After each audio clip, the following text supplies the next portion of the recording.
can do is just tell the truth and trust in the American people that over time they're going to know what the truth is. Yes, it is time for the truth. Right here, right now. This is the Conservative Syndicate. Real conservative talk from real conservatives. With your host, John Matthews. It's a latter-day prophet. Baying against the hypocrisies of our time. And Joe Hakos. You want answers. I want the truth. You can't handle the truth. The Conservative Syndicate is comprised of some of the most informed pundits and activists available today. Together, we seek to tear down the imaginary wall of separation between church and state through education, information, and engagement on the religion of politics and the politics of religion. And now, your host on the globally syndicated Conservative Syndicate, John Matthews and Joe Hakos. And how are we doing? Once again, across this great republic of ours and around the world, it's that time. It's time for the Conservative Syndicate, coming to you live right now, coast to coast and around the world. Nationally acclaimed, globally syndicated, proudly boasting of 10, yes, you heard it, 10 affiliates now, starting our new debut today with the Lanterns, Lantern Radio, Lantern Network Radio. And they're our newest affiliate. We'll be podcasting this show on their site tonight. I believe they have us scheduled about 11 o'clock in the evening out in the East Coast, which, believe it or not, is prime time out in the East Coast. And it just got it all set up today, so we're anxious and we're glad to be part of that network. A lot going on with this particular one. I think one of the most organized ones I've been with in terms of launching and just having your ducks in a row. So it's exciting. Anyway, glad to have you with us today. And we got a lot to talk to you about today. We're going to shift from, to some degree, from our discussion yesterday on Trump's immigration speech last week. But we'll be, there's several threads that come out of that whole thing, and we're going to be addressing a couple of them today. Audrey Russo from Real Talk Radio will be with us after our first break here to talk about an article that was published in the Liberty GB, a foreign blog site. I would assume GB means Great Britain, because that's what the introduction seemed to indicate, a conservative party over in England. And she had an article written, and boy, all I can say is this. There just seems to be, I don't know if it's the Trump movement, or I don't know if it's just that Obama just has done such a great job of destroying our reputation around the world. But the politeness and the etiquette and all the other stuff that used to exist between us and other countries has just seemed to go the wayside these last few months in particular.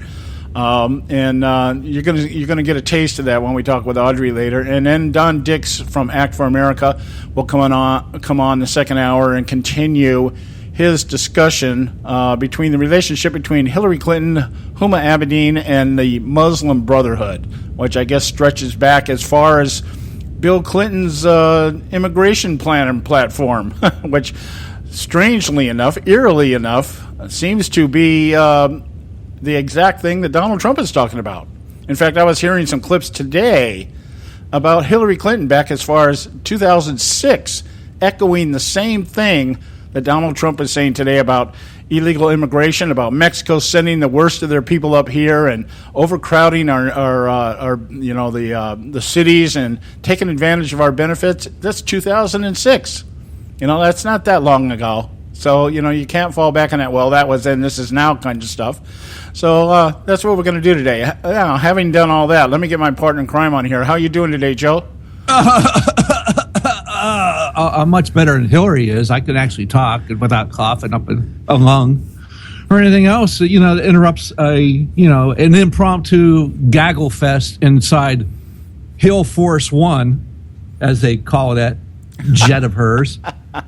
Oh my! The audacity of it all. Oh my goodness! She's keeping up with the Trumps, I guess. Hillary, yeah. Except you have some serious breathing issues. I can't talk anymore. And then she's allergic to Donald Trump, as she said. She must be allergic to Trump. No, you're allergic to the truth. Yeah, I don't know. I caught I was out on the road early this morning, and I caught a segment on Rush Limbaugh, and he played a sound clip, 4 minutes long, 4-minute long sound clip of her coughing, and we're not talking about a montage. We're talking about the fact that she just couldn't seem to get any words out, and it just does. I think he just said, I think what a lot of people were just thinking. All he could say was, something's not right here. Yeah, exactly. Something's not right there. And it's just like, okay, we know you can't tell the truth. We know you can only lie.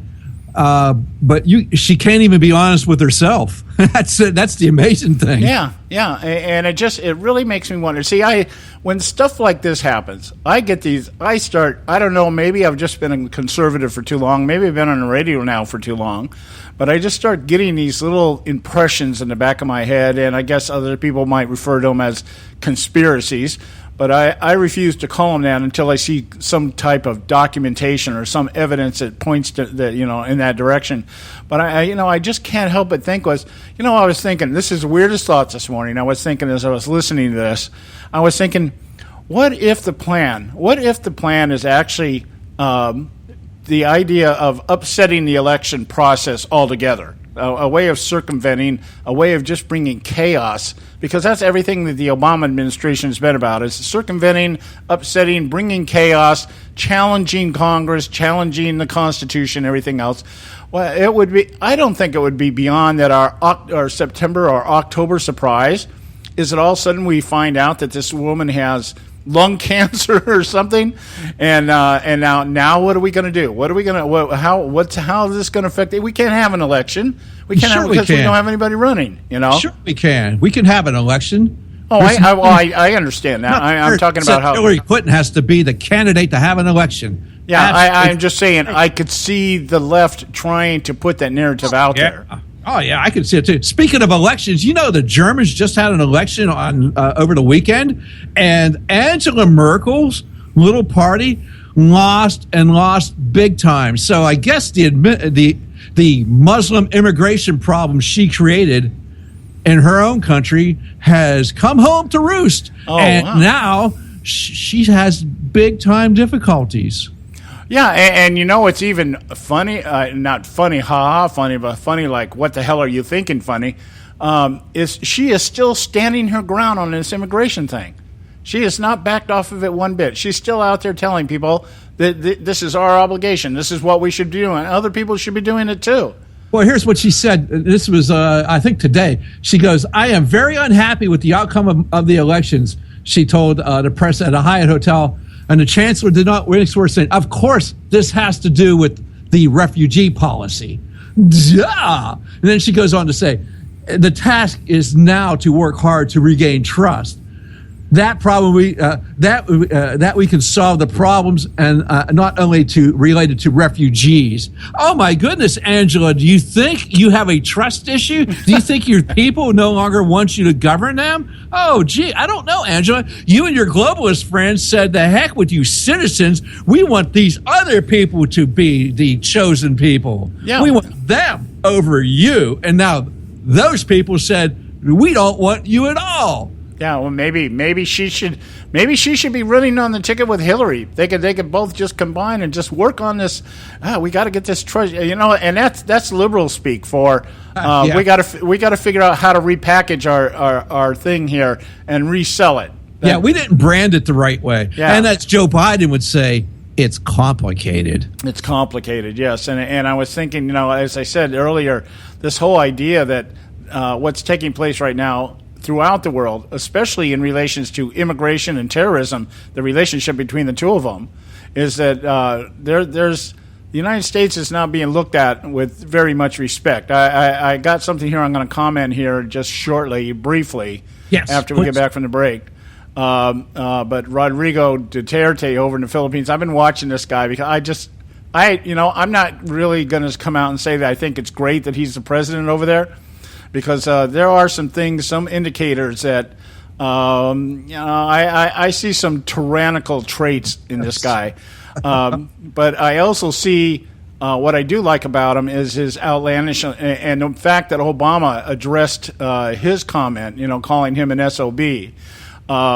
And Obama, well, he's a colorful character. Well, he's in Obama's head rent-free right now, I can tell you that. Yeah, and I can tell you, and when you hear somebody like Obama use those kind of phrases, a colorful character, that's condescending. He's basically just being condescending, like, this little clown over in the Philippines, this little guy, who thinks he's a big shot and this, that, and the other.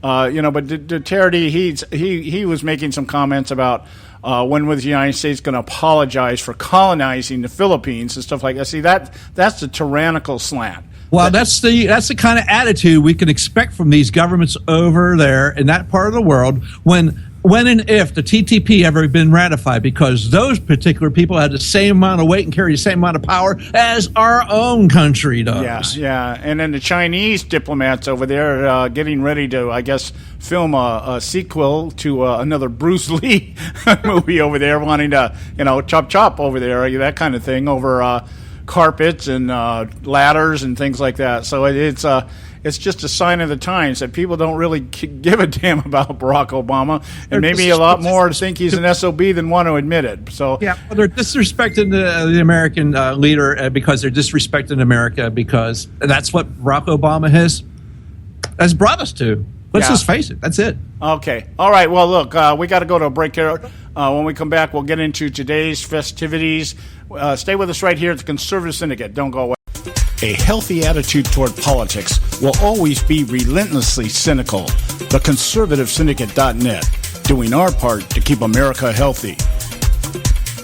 When our water heater broke down last month, it was a nightmare. It took 5 hours for the plumber to show up, and he charged us a couple of $100 just to come out. Then it cost another $1,800 to put in the new water heater. By the time it was all said and done, I felt like I'd been taken. But what else could I do? The smartest thing you can do is get a home warranty from American Residential Warranty. Their home warranties pay to repair or replace all your major appliances when they break, and they will break, and at the worst possible time. Call American Residential Warranty right now for free information on home warranties starting at just pennies a day. Don't wait for your refrigerator to stop running or your ceiling fans to stop turning. Call American Residential Warranty right now. Ask how you can save up to 50% on washer and dryer coverage. Just call 1-800-790-5960. That's 1-800-790-5960. Again, 1-800-790-5960. Call now.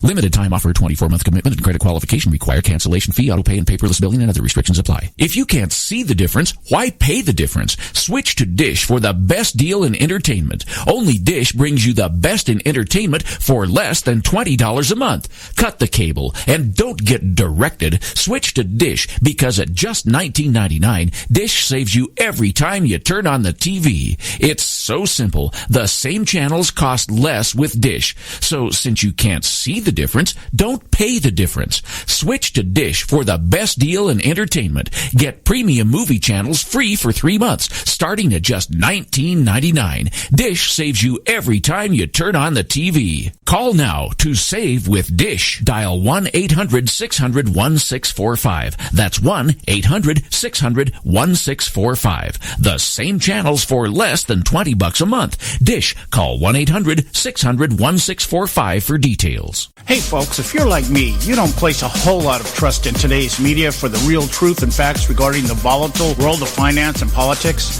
When I want the real scoop on money, I go to the most trusted source I know, my good friend and colleague, Bob Cardoso. Bob is a noted expert with a PhD in international finance who airs his nationally known, globally syndicated show, Robert Cardoso Live Daily, Monday through Friday, 3 to 5 p.m. Pacific Time. With Bob, you get the right information at the right time from someone who knows his business and can help you make the right decisions concerning yours. Again, Bob airs daily, Monday through Friday, 3 to 5 p.m. Pacific Time. Visit his website at robertcardosolive.com for information regarding stations and topics.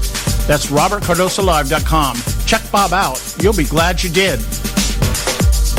Attention taxpayers. If you've received a notice from the IRS or state, do not ignore it. It's also a big mistake to try and handle your tax problem on your own. If you owe back taxes, it's a fact that the government has the power to take everything you own, including your home, business, wages, savings, and your freedom. But here's the good news. There's a special toll-free tax hotline set up especially for you. This tax hotline will tell you about new programs that are geared to help you dramatically settle, reduce, or eliminate what you owe. But you have to call now. Take down this number or put it in your cell phone. But call 866-761-0959. 1-866-761-0959. When you call, you get free information on how you can reduce or eliminate back taxes, including penalties and interest. You can also be helped if you have unfiled returns, a tax lien, wage garnishment, bank levy, or if you've been entered into a payment plan but can't make the payments. Don't make the big mistake in thinking you can ignore or handle your tax problem on your own. You can stop the collection process immediately. Call this special tax hotline today for free info at 1-866-761-0959. That's 1-866-761-0959. 1-866-761-0959. Don't get your panties all in a bunch.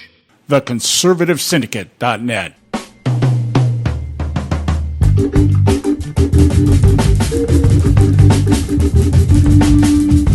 All right, hey, we're back. And you are listening to the Conservative Syndicate, real conservative talk from Real Conservatives. I'm your host, John Matthews, along with Joe Hakos. And, you know, as we started off the show here, and we talked about it yesterday, and I just want to mention it again real quick today. Today, Rodrigo Duterte came out today and addressed the media, his little tiff with Barack Obama. I guess they were supposed to meet today over in Laos. What is it, G20 summit or something like that. And as we reported yesterday, Duterte basically made a remark to the media that Barack Obama has no right, or any of his people have any right, addressing what he is doing as president over in the Philippines, as far as his little vigilante campaign out there in the Philippines to eradicate drug trafficking in the Philippines. And as we've reported to you throughout the last few weeks here, since he was inaugurated back in end of June, there's been over 2,000 killings over there of drug dealers and drug addicts. And basically what Duterte had done is he just came out and said, you kill these people, put a sign on them, identify them as drug addicts and drug dealers, and we'll pick the bodies up. And so the citizenry over there has taken him at his word. And I want to tell you, he campaigned on this. Okay, He campaigned on this and won by 2-1 over everybody else over there, including Benino's Aquino favorite guy, Mar Rojas, who was supposed to be the heir apparent, and it didn't work out there. In fact, Mar Rojas only finished like third or fourth in the race, and it was really something to watch. So anyways, he just said, he said, that SOB, he called Obama an SOB, that SOB isn't going to tell me how to run my country. I'm only accountable to my people, and that kind of thing. And it set off, Barack Obama wanted to take his ball and go home and has canceled the meeting and everything else. So Rodrigo today has come out and said, well, I kind of regret saying that. I wish he hadn't taken it so personally, but but he basically said, nobody's going to tell me how to run my country. And he turned right around and he said, besides the United States, you guys got your own human rights issues. What are you over here? What are you doing over here trying to tell us what to do when you got your own issues over there? And, exactly, John. I mean, what did we just do? We give a couple $1 billion to the state, the greatest state-sponsored terrorism in the world. Yeah, Iran. Yeah, and we gave $400 million in ransom. I'd say we have some issues with human rights. Yeah. So I was using that to just underscore the idea that we have people throughout the world now that are just kind of looking at us and going, you know what, you guys ain't the hot shots you think you are. I said the fighting over there in China, just getting off the plane, it's like nobody wants to give Obama the proper exit of his airplane or something. All that, the back and forth between, I understand that they almost came to blows over there. Some of the staff members going back and forth about, hey, this is President Obama, he should, well, if you're Obama, shouldn't you just kind of be floating off of the plane? I mean, what do you need stairs for? You should be able to just, translate and manifest wherever you want to go. John, are you trying to say that he has a magic carpet and he should just ride it down? Yeah. Well, the only magic carpet he's got is whatever he's snorting when he's sitting up there in the planes. Alibaba kind of guy, huh? Anyway, I brought all that up because Audrey Russo's with us from Real Talk Radio, and she had a blog published over in Liberty GB That, an article is not a blog. And it was a little less than politically correct. I start telling people, I start telling people these days, I'm like, you guys think Trump talks bad? You should know. You should hear some of the people I know.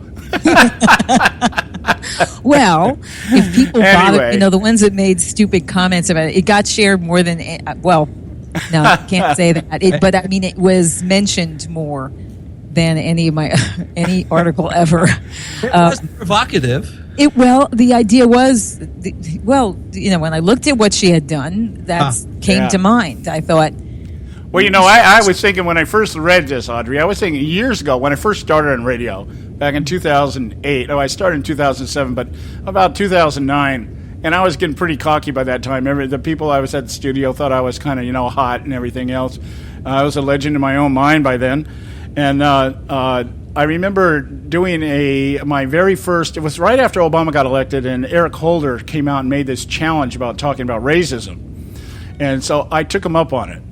And I got on the air one night, and I started saying, okay, well, let's start talking about some of the derogatory words that people use towards each other.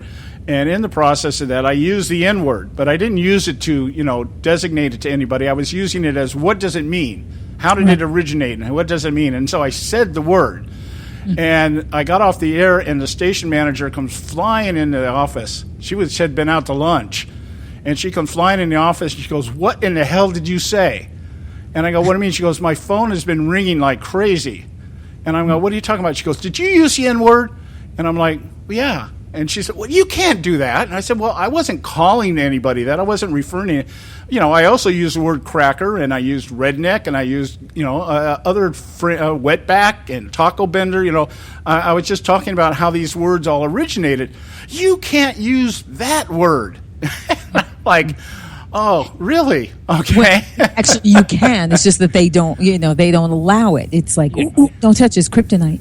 Yeah, it's the reason why they will never be able to make blazing saddles again. Yeah. Yeah, right, exactly. But if it is off limits, it needs to be off limits for everyone. Because if you happen to be of darker skin and you say that word, why should you be able to say that? Why? Yeah. How do we know that they don't mean it in a derogatory sense? Actually, they do, don't they? Yeah. Yes, they in the black community, in the rap videos, when they say the N-word, what is it? Is it meant in a kind manner? Yeah. Oh. Well, it was what was really ironic about this. My station manager was Puerto Rican, and she was a dark, very dark colored Puerto Rican. When I first met her, I thought she was black. I mean, she was that dark. And she's like, I take that personally. I said, but you don't fit the description. You're Puerto Rican. Well, people are not using their brains, okay? When people are saying, "Oh, you shouldn't call any woman shouldn't call another woman a whore," I said, "That's not what I called her. You obviously didn't read the article. That's what I'm saying. If you see it, it's Islam's whore. I'm not even saying you're a whore. I said Islam's whore." Yeah. Okay? Well, Well, exactly, but I'm saying if for anyone to say that, that's their problem, not my problem, because that's not what it says in the article. Yeah, well, let's start it this way. I'd like you to brief our audience on Liberty GP. Okay, who they are first, and then you can go and explain what you wrote, and then you can go wherever you want. Little Liberty GB is Liberty Great Britain. They are a British party. It's not a party here in the United States. It's a British party, and they are I'd say more than anything, they desire to have for England a constitution like we have, which they do not have. They also are they've been sounding the alarm on Islam since their inception. And we are me and my producer write for them, and we are the American faction of Liberty Great Britain. Okay. All right. Yeah. Now, you wrote this article. Why don't you explain to our listeners what it was about? Well, what is that? What does it say in the title? Well, the title is British Party Calls Hillary Islam's Whore. Okay, yeah, but they're talking about my article, which is Hillary Clinton, Islam's whore. Yes. What does that tell you right there? Yeah, well, it tells... It's broken down. It is broken down, and you did it quite well, Audrey. I'm looking at it right now, and I love how you broke down, especially the monetary part. Well, yeah. Well, take a look at that. When you take money from someone for a service, that's called prostitution. Am I correct? Yes. Usually get you arrested on the word. Another adjective for that is whore. Okay, some people don't like that word, but okay, fine. That's another adjective for that, right? Mm-hmm. I mean, excuse me. That's another. It's the oldest service industry ever. It's another synonym for that. Yeah. You're well, a whore, okay. One thing I can say. She's worse than really Islam's whore, but at this point, she's Islam's whore. She is selling to them something that she doesn't own. That's us, because it's Sharia law, and you can bet your bottom dollar on this. She will make sure, because remember, she was a proponent, and I said this in the article, she was a proponent of a blasphemy law that the OIC, and that's the Organization of Islamic Cooperation, has been pushing at the UN. She's been a proponent of it, and if you think that she's not going to bring it in here, forget it. Yeah.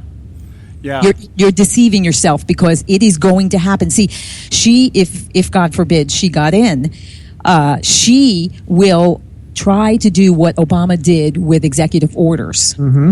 Mm-hmm. Of course, it's not going to work the same, because they, if anything, they would impeach her because they're not afraid. Well, the other thing with Hillary Clinton, the one thing she'll be able to get away with using executive orders is she can always claim the next day she doesn't remember it. You're right. Exactly. That's what she would do. But she's very, very dangerous, this woman, to our national security. We can't let her anywhere near the White House. We just can't, especially because look at the countries, and those are all Islamic countries that she took millions of dollars from. Yeah, let me just go. What do you think? She's just going to, hey guys, you want to come into the Lincoln bedroom? No, it's not going to be anything like that. Well, let me just go through these countries right here. Algeria, she donated. Algeria donated $250,000 to $500,000. The nation of Brunei donated $1 to $5 million. Kuwait donated $5 million to $10 million. The Sultan of Oman, $1 million to $5 million. Qatar, $5.8 million. Saudi Arabia, our friends. United the UAE, United Arab Emirates, $11.5 million, and our Morocco-owned OCP, the Phosphate Exportation Company, between $1 and $5 million. That's a lot of pay to play. Of course it is, and you bet that she promised them something. And she plans. They all. And why is so? You ever wonder something? Because Obama recently said he's optimistic that she's going to get into the White House. And I'm going, why are you so optimistic? Is there something you know that we don't know? Yeah, I wanted to ask you, Audrey, because we asked Don Dix last week. He chairs the Act for America chapter out here in California. And it's basically an Islamic think tank. That's what they do. They go around and educate people on Islam and Sharia law and everything. He's going to be on the show later talking about the relationship between Hillary Clinton, Huma Abedin, and the Muslim Brotherhood. And I wanted to get your take on this. If there were any better definition of frenemies, it would be liberals and Muslims. And what do you think Hillary Clinton? Why is she lining why is she lining up with these people? Well, the left lines up with them because they think they both think, just like, let's look at China and Russia. Why they would join together in anything, because one thinks, I'll get it over on them later. The left will be the first ones to go in this culture if Sharia took over. Yeah, that's what's absurd. Yeah. I do not believe the same thing. Of course not. But see, they think what Islam knows, Muslims know what they're doing. They know exactly what they're doing, because they will hold their nose for a time until they have the greater number in this country, which they won't have, to take over. That's what it's a hudna. Mm-hmm. Just what they have all the time, what they call in the Holy Land. It's like a hudna. They will they'll hold their nose to our culture while they're here until they are large enough to take over. Then off with your head. Right. It was, there are those in the homosexual community. They unbelievable that they're supporting Islam. They're the first ones to go. Yeah, I thought one of the funniest signs I saw at a recent protest was Muslims and gays unite. Yeah, and at the end of the parade is the beheading. She's the other thing is, besides the fact that she's a danger to national security, the other thing is the fact that she says that she's a proponent to women's rights in LGBT community. Well, is she? Yeah. If she's taking money from places that women are second-class citizens at best, they're second-class citizens, and gays are killed. Yeah. Yeah. Well, we're going to have to continue this. It's time for our break here. We got to cut in and do our break, pay our bills. We'll be right back. Stay with us right here at the Conservative Syndicate. Don't go. State Talk Radio, WRS Cleveland. Ever wonder how the credit card companies make their money? Well, think about this. If you owe $25,000 on 5 different credit cards and you make your minimum payments every month, here's what it's going to cost you. Are you sitting down? You'll shell out over $13,000 in additional interest, and it's going to take over 13 years to pay off your original $25,000 balance. That's how they make money. Now it's your turn to fight back by calling the Debt Solutions Network. We'll work on your behalf to reduce your debt. We specialize in credit cards, retail store cards, and medical bills. We promise we can and will reduce your debt. Call right now for a free 15-minute debt analysis. 800-709-4392. 800-709-4392. 800-709-4392. 800-709-4392. Expand your life with Extendovite. When I had a heart attack at 42, I was not sure what the future held. But a year later, the doctors could find nothing wrong with me and took me off all my medication. What did I do? I took a herbal mixture of garlic, cayenne, and a few other herbs mixed in liquid form. I now call this Extendovite. I would have never believed that a few simple herbs could actually change my life like they did. Now it's your turn to see what the powers of garlic and cayenne can do for you. For only $69.95 plus shipping and handling for a 2-month supply of either capsules or liquid, you too can begin on your path to better health. For more information, call 1-877-928-8822. That's 1-877-928-8822. Or visit our website at heartdrop.com. Expand your life with Extendovite. I've owned my company for 14 years now, and I can tell you that payroll is a 4-letter word. I hate doing it. It eats up hours I don't have, and it costs me money I could be saving. But my accountant's too expensive, and I'm not sure who to call, but I know I need help. We're Paychex, and we take all the hassles out of small business payroll. We save you time and money. It's easy. Call, fax, or give us your payroll information securely online, and we take care of the rest. We calculate the correct taxes, manage payments and direct deposits. We even send out your checks. Payroll doesn't need to be a 4-letter word anymore. We're so sure that we can save you time and money that we'll give you a month's payroll free. Just for calling 877-663-3830. Get 1 month's payroll for free. Call Paychex right now. 877-663-3830. That's 877-663-3830. Hey, I don't back anybody unless I believe in them. And I do believe in the value of investing in gold and silver. And the company I trust to buy my gold and silver from is Swiss America. I've been working with them for nearly a decade. I trust them, and you can too. Swiss America will help you sort through and find the best options available when you're considering investing in gold and silver coins. Listen, for over 30 years, Swiss America has been offering Americans what they want in their investments: safety, liquidity, quality, reliability, and a potential profit. Gold and silver have a place in every investor's portfolio. So, why not let Swiss America help you diversify your investment portfolio now? Call now for free information. 800-978-3907. 800-978-3907. 800-978-3907. 800-978-3907. If you've got joint pain, let me ask you a question. Would you like a high-quality knee, back, shoulder, or ankle brace at little or no cost? Now, just in case your reception isn't great, let me ask you again. Would you like a pain-relieving knee, back, shoulder, or ankle brace at little or no cost? Well, if you have Medicare insurance, you could qualify for these pain-relieving braces at little or no cost. And these are high-quality braces. They are very comfortable, and they've helped thousands relieve their pain. Now, I'd like you to imagine going on vacation, playing with your grandkids, just living your life again without pain. The Mobility Hotline is a referral service that connects folks with Medicare coverage and other insurance to accredited companies offering pain-relieving braces at little or no cost. And don't you worry about the Medicare paperwork. They'll handle it all for you. And they'll deliver your braces for free. Call the Mobility Hotline now. The call's free.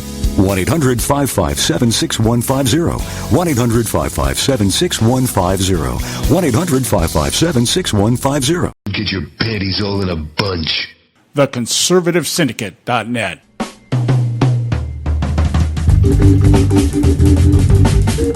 All right, hey, we are back, and you are listening to the Conservative Syndicate, real conservative talk from Real Conservatives. I'm your host, John Matthews, along with Joe Hakos, and we have with us doing her weekly contribution, Audrey Russo from Real Talk Radio out there in New York.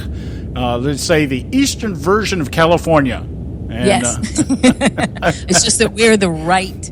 Yeah, you're the left, we're the rights. Yeah. You know, one of the things that I'm trying to figure out how to identify the East Coast the same way that they identify the left coast. We say the left coast out here, but I can't say the right coast out there because there's probably more liberal states out there than there are here. Of course, we're catching up. Oregon's turning into one big hippie haven right now. But no, you also have on this coast, you have, forget Virginia, you have North Carolina, you have South Carolina, you have a lot of states that are not. I mean, there are some states that are conservative, so you can kind of rightish. Well, I know that Washington and Oregon really have turned it into the extension of. It's like Haight-Ashbury just decided let's extend the road. I don't know. It's it's really getting weird up there. As far it's actually weirder up. If you go further north in New York. Well, this is really mid-Atlantic states. Yeah, we're not New England, so we're just next to New England. So New England is very. I was very liberal. I was born in Connecticut, and I can't even imagine going back there right now. Connecticut or Vermont, New Hampshire, places like that. I mean, who in the hell? What do you? I mean, it's bad enough we have Jerry Brown out here, but talk about Howard Dean. Come on, I mean, this. Oh God, it's nasty. Yeah, it really is. And I have to wonder about the people, north. You remember something because there were Christians up there. Let me see, when was that? How far back was that? That there were Christians up in the 1840s. I think it stopped around there. Yeah, think about that. And now it's more liberal than anything else. Yeah, it is really it's really strange, and I've been doing some studying on the paradigm shifts between the North and the South since the Civil War, and it's really interesting how the Southern states have kind of I don't know. I don't know. I don't want to go into that here. It's kind of a long narrative, but it was just weird how things have just kind of evolved. The opposite of what they used to be, I guess. And it's just weird. It's just weird the way things are worked out in this country over the especially last 6 decades, how quickly we have allowed our republic to deteriorate. I guess I'd have to blame, our side for that because we allowed it. For some reason, once Republicans or even conservatives get up on the Hill, they, for some reason, seem to want to bootlick the left. I just don't know what it is. I really don't. Yeah, I learned an old theory from Dennis Miller, who's I think one of the wisest people walking the face of the earth, and for different reasons than people normally would say that. But He said one day, he was talking about presidents, and how they campaign and how they make promises. And he says, what happens is what really happens is you walk into office the first day, and they let you pat the Roswell dummy on the head, and then they give you the book on how really screwed up it is. And at that point, everything changes, because everything you thought you were going to be able to do, all of a sudden you're not able to do, because you find out the reality of everything. And I think that's probably very realistic, but I can't even imagine what it would be like to walk into the White House today and get the book on how really screwed up it is. Yeah.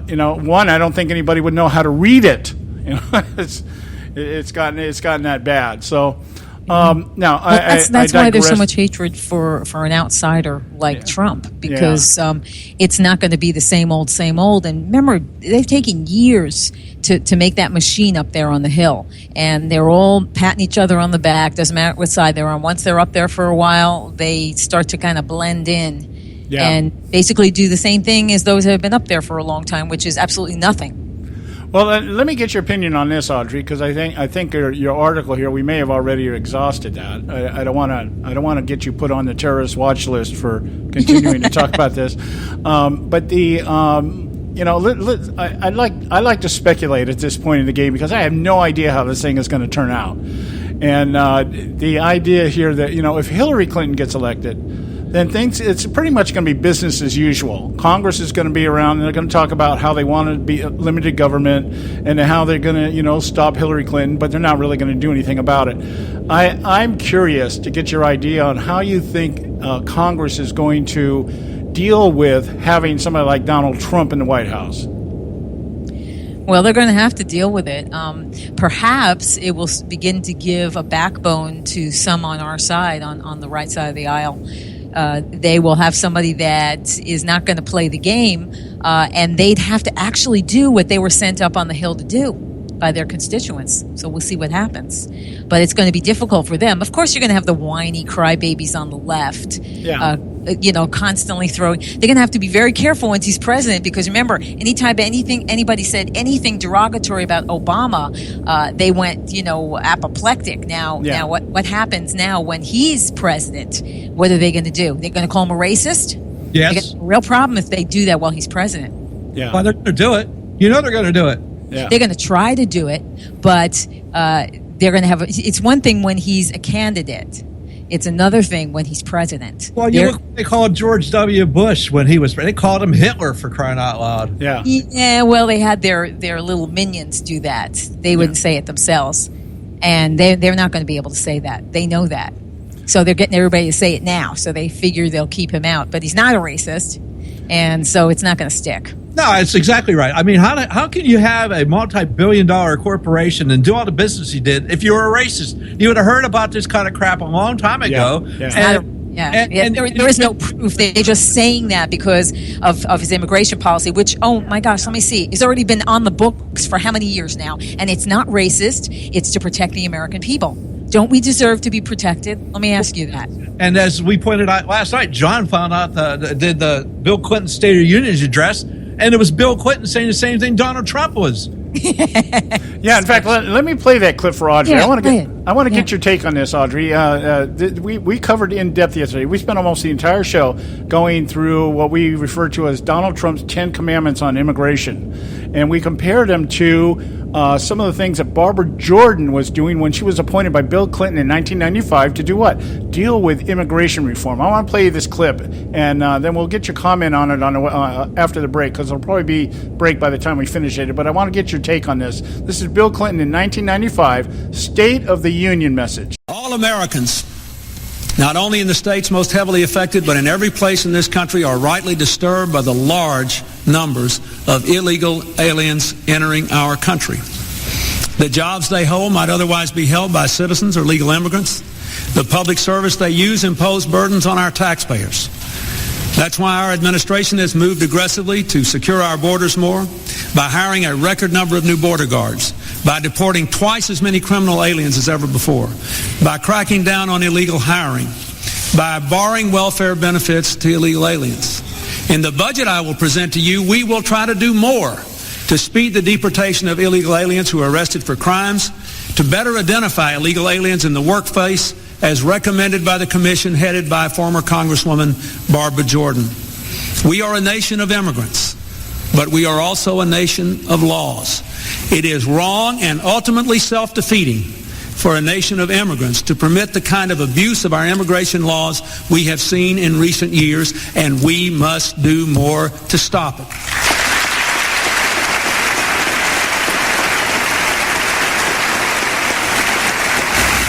Now, I don't know why the press isn't out there talking about how Donald Trump has plagiarized Bill Clinton's immigration platform. Because then they can't call him a racist anymore, because what are you going to do? You're going to have to call Bill Clinton a racist then, too, right? Okay, we got to go to a quick break. When we come back, we'll continue with Audrey Russo from Real Talk Radio. I want to get your take on that, Audrey. So stay with us, guys. We'll be right back. Don't go. There is an old saying, children should be seen but not heard. At no time is this more apparent than when politicians speak. The Conservative Syndicate.net, the adults in the room. Hey folks, if you're like me, you don't place a whole lot of trust in today's media for the real truth and facts regarding the volatile world of finance and politics. When I want the real scoop on money, I go to the most trusted source I know, my good friend and colleague, Bob Cardosa. Bob is a noted expert with a PhD in international finance who airs his nationally known, globally syndicated show, Robert Cardosa Live Daily, Monday through Friday, 3 to 5 p.m. Pacific Time. With Bob, you get the right information at the right time from someone who knows his business and can help you make the right decisions concerning yours. Again, Bob airs daily, Monday through Friday, 3 to 5 p.m. Pacific Time. Visit his website at robertcardosalive.com for information regarding stations and topics. That's robertcardosalive.com. Check Bob out. You'll be glad you did.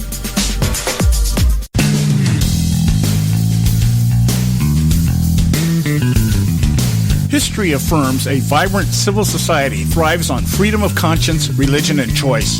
Any society absent these qualities stifles individual responsibility and accountability, thus enslaving its people by denying them their potential for goodness, creativity, and altruism. To that extent, oppression, coercion, and totalitarianism are multiplied exponentially. To counter such outcomes, the American Freedom Alliance was formed. The AFA is a nonpartisan, non-aligned movement which promotes, defends, and upholds Western values and ideals. The Alliance strives to build an international coalition of citizens of the West who together promote and protect moral values, democracy, and freedom. To find out more and become part of this valuable asset in the preservation of freedom and all its rewards, contact us at AmericanFreedomAlliance.org. That's AmericanFreedomAlliance.org. Let freedom ring. Don't get your panties all in a bunch. The Conservative Syndicate.net.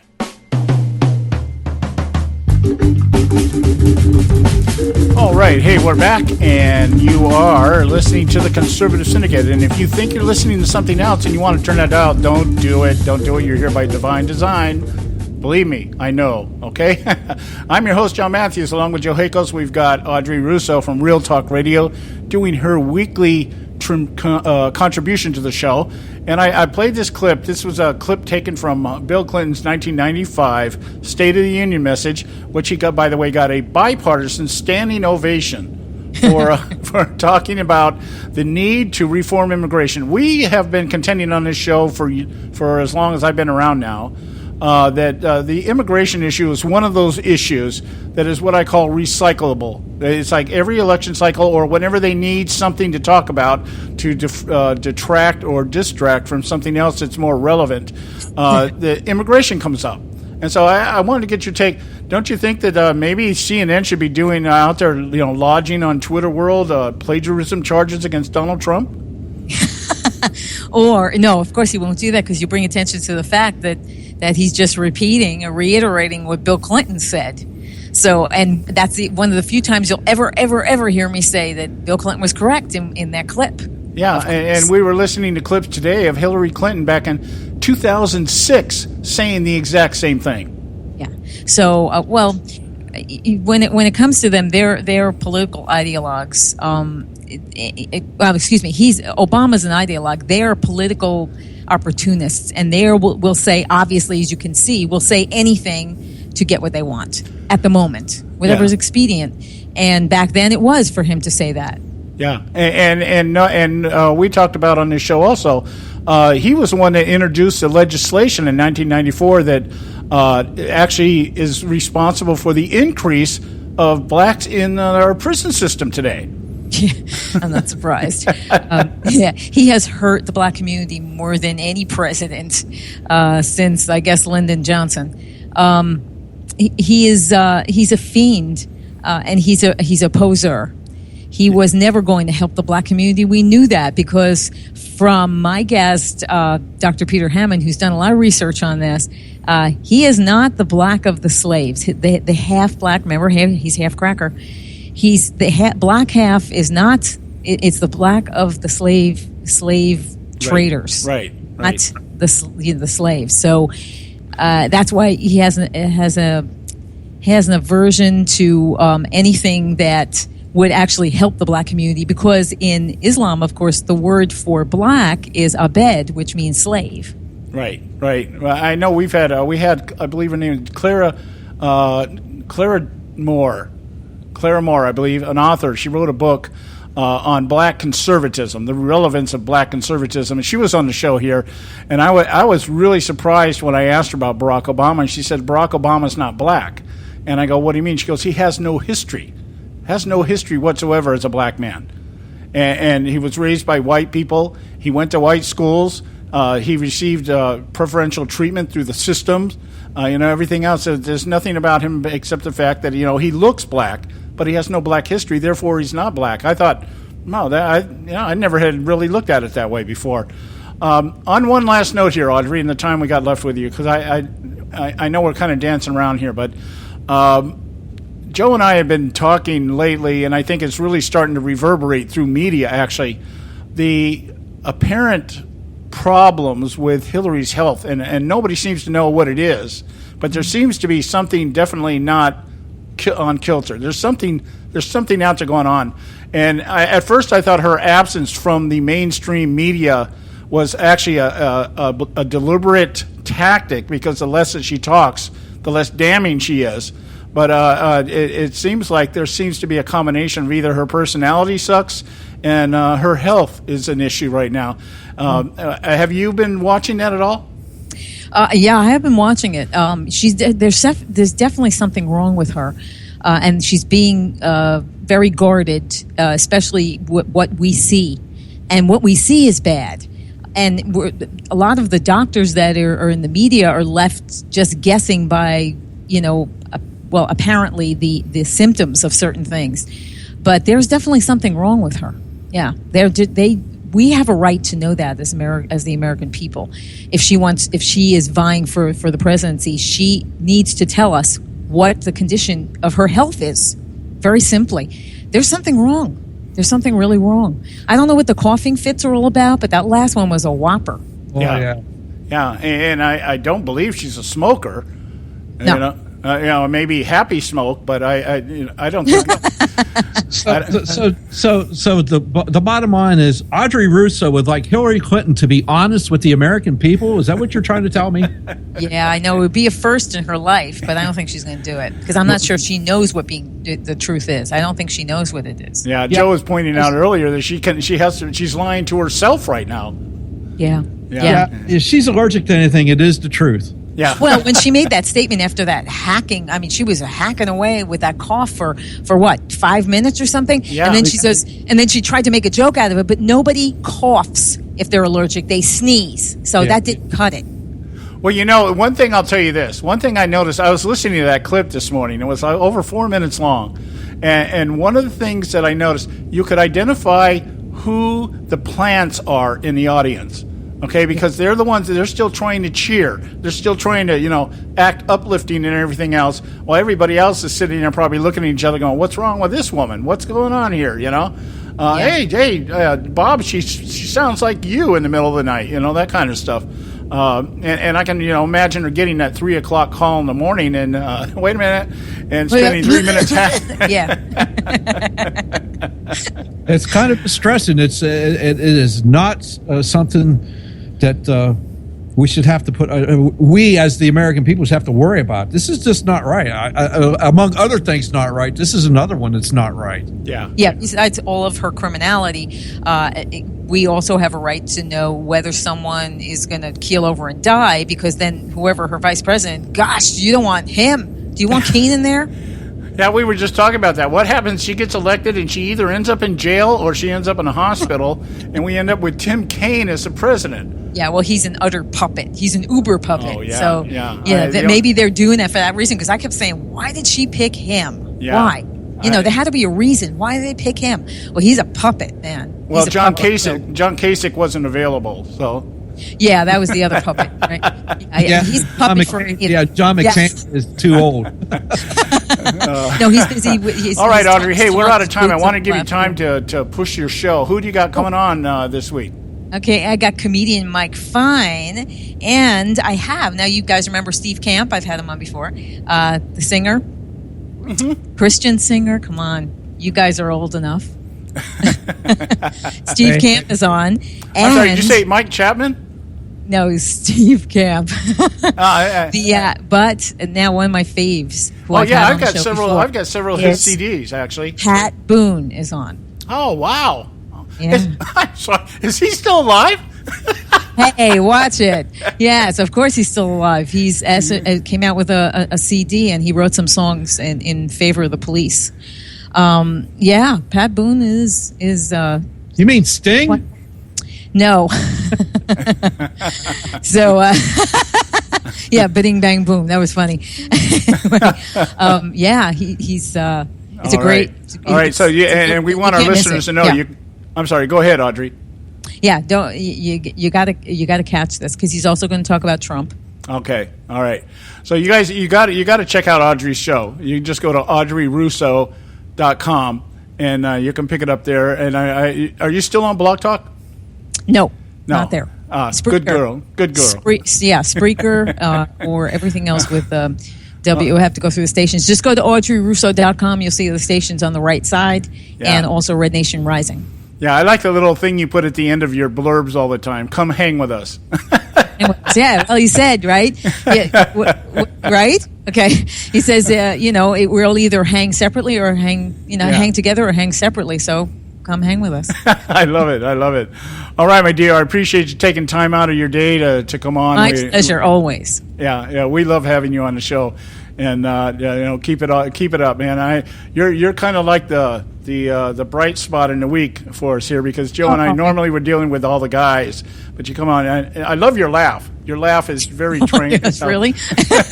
It's therapeutic for me, Oh, thank you. It's cathartic for me. Anyway, all right, my dear. We will talk to you next week, and have a good show. Thank you so much. God bless you guys. You too. All right, guys. All right. Hey, we're coming up here. We're coming up to the end of the hour here. And we are, let's see, what are we going to do next hour? I got a couple of things I want to talk about. I want to talk a little bit in the next hour. Oh, we got Don Dix coming on. That's right. We do. Yeah. But I do got a couple of things left over from yesterday's Donald Trump Immigration Fest. Okay. Yeah, we'll do that in the first segment. And if we have to go a little bit over that, and then we'll just we'll include Don. And Don just sent me a message here. He's in traffic out here in California, which means anything can happen. Yeah. Oh my God. We got a helicopter up looking for him. Yeah. So I told him, well, just don't kill yourself trying to get home. we'll be here. We'll be here. Okay. So stay with us, guys. But right now it's time for the Edwards Notebook. We'll pay some bills, and we'll be right back. If temporary markets, tax credits encourage investments in struggling urban and rural areas, why not make them nationwide and permanent? Hello, I'm Ron Edwards. On today's page from the Edwards Notebook, in recent years, Cleveland has transformed from an ugly duckling post-industrial dump into an aesthetically appealing medical, biotech, and increasing tourist destination.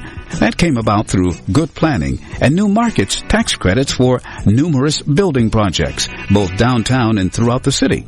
As a result, over $5 billion worth of new development with more than 300 businesses and over 43,000 new jobs in the city.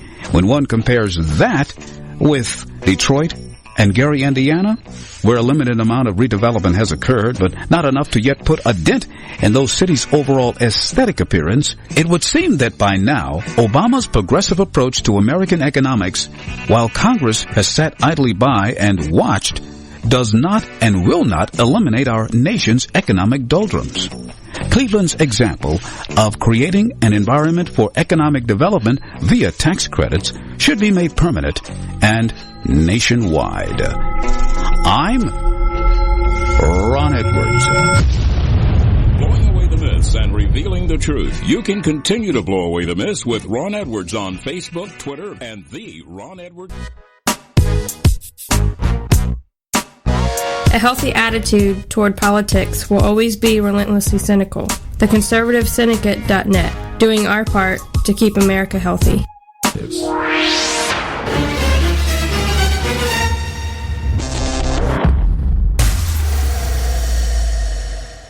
Prices are for base buildings only. May not be available in some areas.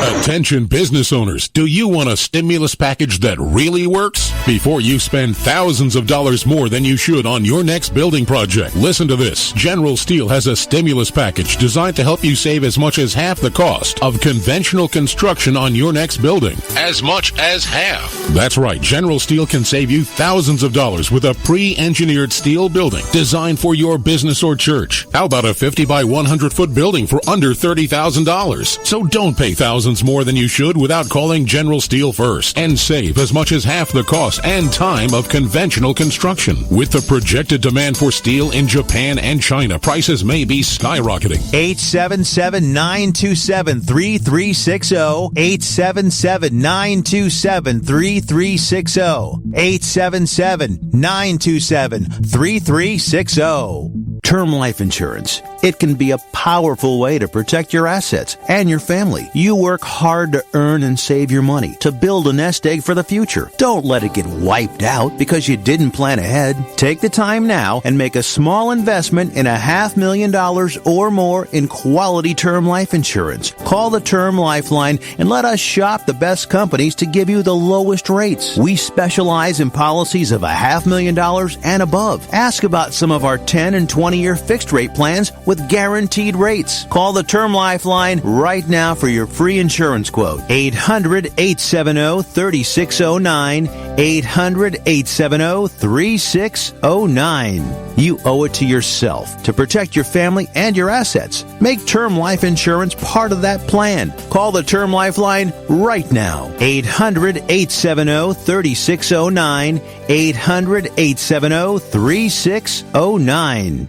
Hey folks, if you're like me, you don't place a whole lot of trust in today's media for the real truth and facts regarding the volatile world of finance and politics.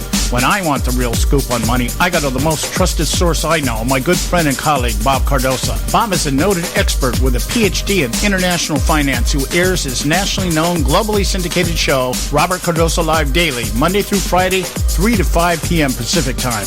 With Bob, you get the right information at the right time from someone who knows his business and can help you make the right decisions concerning yours. Again, Bob airs daily, Monday through Friday, 3 to 5 p.m. Pacific Time. Visit his website at robertcardosolive.com for information regarding stations and topics. That's robertcardosolive.com. Check Bob out. You'll be glad you did.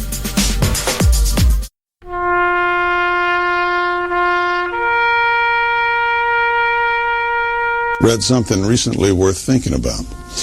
It's the soldier, not the campus organizer, who's given us freedom to demonstrate.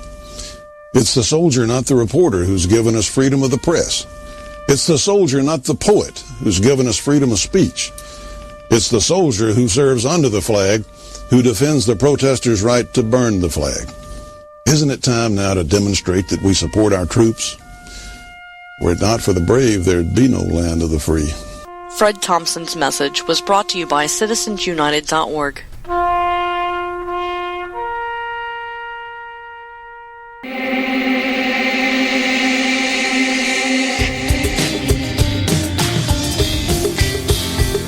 Hey, all you can do is just tell the truth and trust in the American people that over time they're going to know what the truth is. Yes, it is time for the truth. Right here, right now. This is the Conservative Syndicate. Real conservative talk from real conservatives. With your host, John Matthews. The latter-day prophet. Baying against the hypocrisies of our time. And Joe Hakos. You want answers. I want the truth. You can't handle the truth. The Conservative Syndicate is comprised of some of the most informed pundits and activists available today. Together, we seek to tear down the imaginary wall, a separation between church and state through education, information, and engagement on the religion of politics and the politics of religion. And now, your host on the globally syndicated Conservative Syndicate, John Matthews and Joe Hakos. All right, hey, we're back. Hour 2 right here at the Conservative Syndicate, real conservative talk from real conservatives. I'm your host, John Matthews, along with Joe Hakos. Hey, I want to make one quick comment here. One very quick comment here. And before I turn the mic over to Joe, because he's got some things he wants to say, follow up with what we did yesterday on the show. Hillary Clinton is, I guess, finally out there doing a press conference.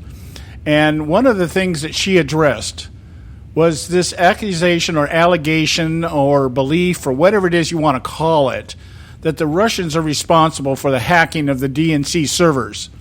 And I'm going to tell you something. You guys need to prepare yourself for what's going to come down the pipe here. I can see this coming like as sure as the sun is going to come up tomorrow. And that is there's going to blame anything that comes out of any further emails on the Russians. And they're going to call it, it's going to be bad information. It's going to be counterintelligence. It's going to be, that's how they're going to sell it. The Russians have intentionally putting out misinformation about the Clinton campaign because they want to see Donald Trump win. The other thing is her mention of the fact that we, the intelligence community, needs to take every precaution to protect the electoral system that's now being messed with by the Russians. And I can tell you what that is also. You're going to hear this, and I don't know how Obama's going to try to pull this off. He is going to do everything he can to justify circumventing Congress and the Constitution and taking over the electoral system at the state level in the name of security. You watch these two things. You heard it here. I wanted to put it on record because that's what's coming down the pipe here. Well, you said it. You've said it before. Jay Johnson wants to take over the frickin' electoral process under Homeland Security. Yeah, and we're going to talk about that later in the week, and we're going to talk about this. Hillary's emails. They have not escaped us. We're not. It's just that there are some real pertinent things that are going on that are right now that we can drive some points home as to why anybody is better than Hillary Clinton. And that's what we're focusing on right now. But the email thing, the list just keeps growing. Every day I'm adding articles, and it's getting harder and harder to pick out what do we actually talk about because the scandal just keeps going. It's like a roll of toilet paper, man. You just keep pulling it, and it just keeps unraveling, that kind of thing. But you can mark my words. This is coming down the pipe here. Any other information that is brought out in the emails is going to be blamed on the Russians. Misinformation through their hacking process, which nobody has validated, by the way. That's actually where it came from. And number two, you're going to start seeing more and more of the narrative about the federal government needing to run the electoral process. Guarantee it, folks.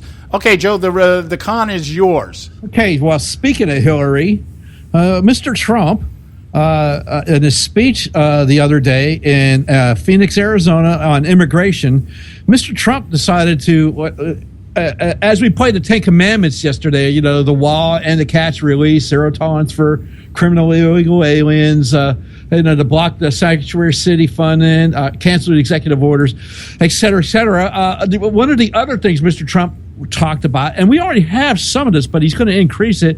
That's a deportation task force where if you do something wrong and it's time to be deported because we, as a sovereign nation, have that right to say, Mr. Trump says we should have a deportation force, and which I titled this one, Look Out, Hillary, like she'd never get deported. You can't deport American citizens. Now you can lock them up for a while, but deport, no. But here, let's go over this one with Mr. Trump. We are going to triple the number of ICE deportation officers. Within ICE, I am going to create a new special deportation task force focused on identifying and quickly removing the most dangerous criminal illegal immigrants in America who have evaded justice, just like Hillary Clinton has evaded justice, okay? Maybe they'll be able to deport her.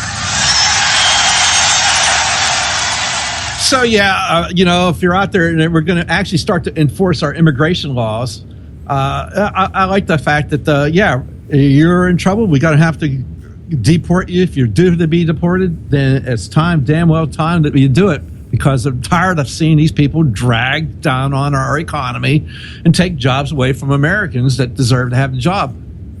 I often wonder, I'm starting to wonder why we don't do what other countries do when people in high political offices fall from grace.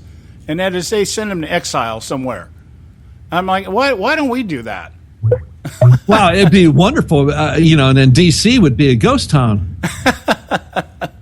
I'm like, you know what? Maybe set up a little sanctuary city up there, wherever the UN hangs out at. Where's the UN based at?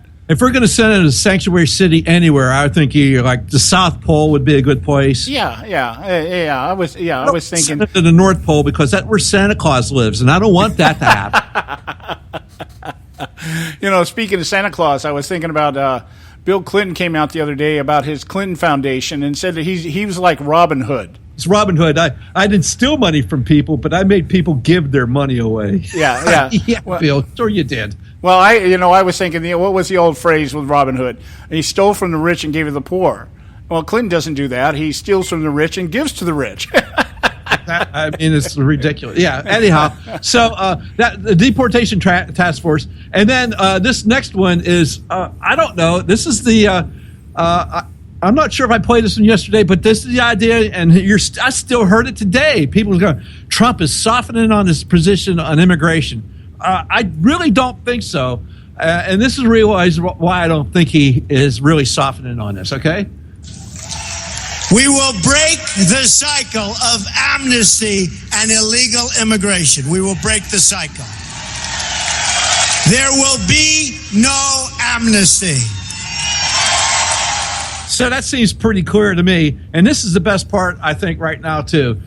This last one I want to play, this is Donald Trump, and this is what these people, what to do with these people that are here already. I don't know, the 11 million, the 117 billion, who knows, the whatever number it is, but the people are here and they know they're here illegally, and they should have known better. And now this is what I think is a really good idea. For those here illegally today who are seeking legal status, they will have one route and one route only: to return home and apply for re-entry like everybody else under the rules of the new legal immigration system that I have outlined above. Makes total sense. Makes total sense to me. I under the new rules of the new immigration system, go out, start over again, but you don't get to jump line. You don't get to go and collect $200 million of American taxpayer money just so you can live and you outlast us like the little island nation of Cuba. No, I'm sorry. You get to play the game from the start, get in the back of the line, and start over again. Yeah. Well, we got to go to a quick break here. When we come back, we should have Don Dix with us. We're sitting here trying to connect with him right now. So stay with us right here at the Conservative Syndicate. Don't go away. A healthy attitude toward politics will always be relentlessly cynical. TheConservativeSyndicate.net, doing our part to keep America healthy.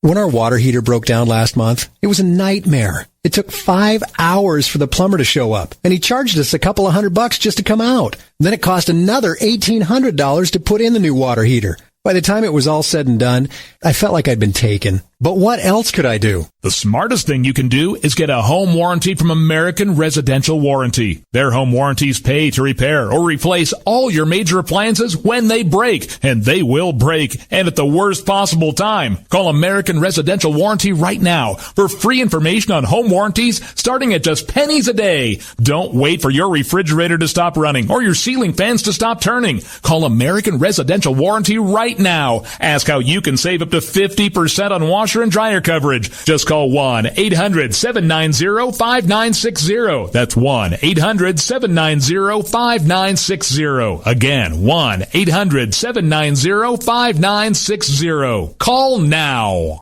Limited time offer, 24-month commitment and credit qualification required. Cancellation fee, auto pay, and paperless billing and other restrictions apply. If you can't see the difference, why pay the difference? Switch to Dish for the best deal in entertainment. Only Dish brings you the best in entertainment for less than $20 a month. Cut the cable and don't get directed. Switch to Dish because at just $19.99, Dish saves you every time you turn on the TV. It's so simple. The same channels cost less with Dish. So since you can't see the difference, don't pay the difference. Switch to Dish for the best deal in entertainment. Get premium movie channels free for 3 months, starting at just $19.99. Dish saves you every time you turn on the TV. Call now to save with Dish. Dial 1-800-600-1645. That's 1-800-600-1645. The same channels for less than $20 a month. Dish. Call 1-800-600-1645 for details. Hey folks, if you're like me, you don't place a whole lot of trust in today's media for the real truth and facts regarding the volatile world of finance and politics.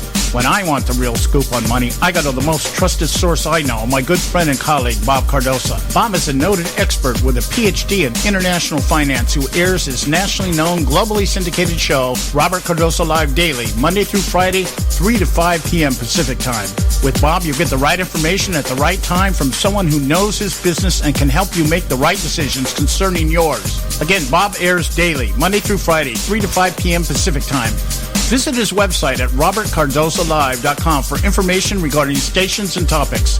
That's robertcardosolive.com. Check Bob out. You'll be glad you did.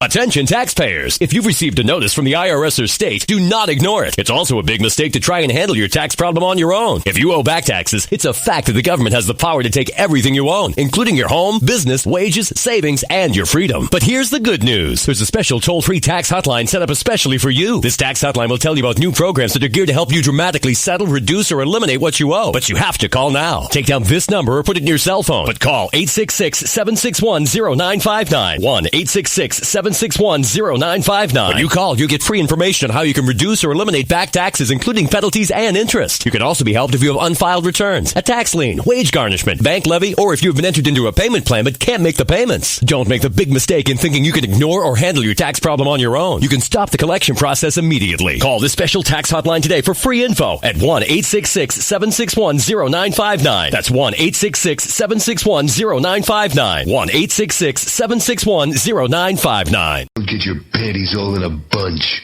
TheConservativeSyndicate.net.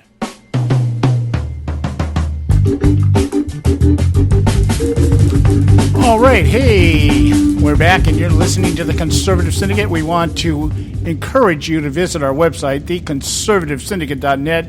Pick up this show, any of our shows, all of our shows, find out what you want to know about the show and the people on it and why we do what we do. That is the ConservativeSyndicate.net. We have with us now Don Dix from Act for America, and he is coming on this week to discuss or continue a discussion we started the last time he was on, and that is the relationship between Hillary Clinton, Huma Abedin, and the Muslim Brotherhood. How are you doing this afternoon, Don? Well, I'm fine, John. How are you and Joe doing? We are doing most excellent, most excellent. You have a good Labor Day weekend? Yeah. You know, I'm still kind of chuckling over some of the things that we listened to down there at the Evan Sayet's concert. I had a chance to repeat some of it to some of the people that wanted to go to the show but couldn't for different reasons. But had a chance to meet with some of them over the weekend and relay some of the better stuff that Evan was sharing with us. I think it was probably at his best that I've seen him in a long time. It was some of his newer and older stuff woven together in almost a story, which I found kind of fun. Yeah. About him talking to his relative at a family event and what he went through with that person. And that was kind of his launching point for his special. It was great. It was great. I can't wait for the actual final product to be available. Well, I went to church the next day and said, we're going to start a new thing around here. We're going to do an Adopt a Democrat campaign. I just thought that was one of the best things he talked about. Yeah, how did that go over? Well, I get mixed reviews in my church because some people know what I'm talking about and saying, no, this isn't the place to talk about. Others look at me like, what are you talking about? So, Right. Yeah, but that's just the state of Christianity today. Is some don't want to hear it, and some don't know what you're talking about anyway. So, it is what it is. Now, you started last time you were on. We didn't have any shows last week as we were prepping up for some of the changes that keep taking place. We can't keep up with some of the changes now, the way the show is growing. But you had talked about the relationship between Hillary Clinton and the Muslim Brotherhood. And the reason I keep harping on this, obviously, is that to me, I can't put my head around. See, I can understand how Muslims or how Islamic radicals, let me put it that way, Islamic radicals would want to use people like Hillary Clinton to advance their agenda. I cannot, for the life of me, understand what liberals or progressives hope to achieve by using Islamic radicals for their agenda. It doesn't match. And you were doing a really good job of explaining to us the ongoing relationship between Hillary Clinton and the Muslim Brotherhood that goes back actually quite a ways, quite a few decades. Am I correct? Well, it does. Hillary Clinton's romance with with Islam in general. Hillary has always been an advocate for the underdog. When she first got politically involved, one of the first causes she took up was that of children and the disabled. So, if you watch any of the specials that are on during the political season about Hillary Clinton, from her earliest days, she was kind of about the underdog. Once she, it was interesting. She did the reverse of what many people are doing now. Many people are leaving the Democratic Party and moving over to the conservative world, probably because the Democratic Party has gotten so radical. But she went from she was actually active on Barry Goldwater's campaign. And then she goes off to Wellesley and she gets, this dose of liberal arts, completely changes course politically, and begins to adopt, sort of the underdog as, her cause, her what it is that makes her sort of tick, her motivation for doing stuff, and then so that fits really well into sort of the victim position that Islam painted itself in this country in the early 90s. And so enter at the early 90s a fellow by the name of Abdurrahman Alamoudi.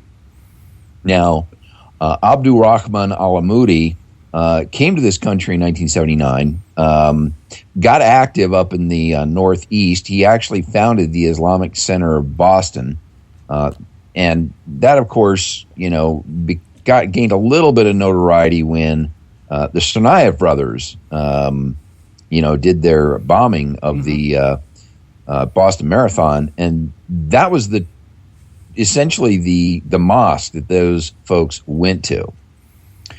And I mean, the Islamic Society of Boston, there's a special out, you can Google this, about the history of this particular mosque. It's a mosque that's got a lot of questionable folks associated with it throughout life. So there's this. So this guy begins to ascend through the ranks. Now, to fully appreciate what's happening and how Hillary Clinton gets caught up in this little bit of a spider web to begin with, You got to realize that the Muslim Brotherhood as an entity, of course, founded in 1928, they're responsible for the assassination of Anwar Sadat in Egypt. They began to move away from sort of their violent approach and begin a political renaissance within the Muslim Brotherhood, realizing that they would gain more ground. It would make for a better stealth operation to operate politically. And they entered the United States actually in 1965. The Muslim Student Association was their first entity that they established. Now, one other credibility dot for the audience that's not familiar with this entirely. There was a document that was retrieved in Virginia as a result of an arrest that was made. The Maryland State Police found someone who was photographing the Chesapeake Bay Bridge in a place that you really wouldn't be photographing in a way, and they ended up searching this guy's house, found this trove of documents, one of which is called the Explanatory Memorandum. It lists within it all of the organizations in the United States that are associated with the Muslim Brotherhood. They say, friends of or friends of ours or our organizations. And it goes into great detail about the plan for the Muslim Brotherhood here in the United States.